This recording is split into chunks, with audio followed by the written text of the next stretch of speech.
میرا بھائی گزارش یہ ہے کہ جو علماء یہ کہتے ہیں آپ کو کہ حضور نے جمعہ سے پہلے صرف 2 رکعت پڑھی ہیں، یہ حنفی جو 4 پڑھتے ہیں یہ غلط ہے۔ پہلی بات تو یہ ہے کہ حضور سنتیں گھر میں پڑھتے تھے، مسجد میں پڑھتے ہی نہیں تھے۔ وہ 2 رکعت تحیت المسجد تھی، تم نے اس کو سنت کیسے بنا دیا؟ آپ نے تو ہمیشہ نماز اپنے گھر میں پڑھی ہے سنت ہے۔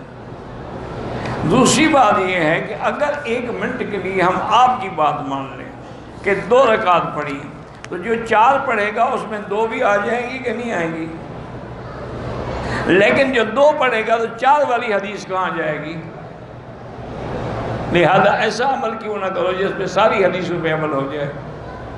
اب دیکھو نا، ایک آدمی 20 رکعت تراویح پڑھتا ہے تو 8 بھی تو آ گئیں، 11 بھی آ گئیں، 13 بھی آ گئیں، اور ایک آدمی صرف 8 پڑھتا ہے تو باقی حدیثیں کہاں گئیں؟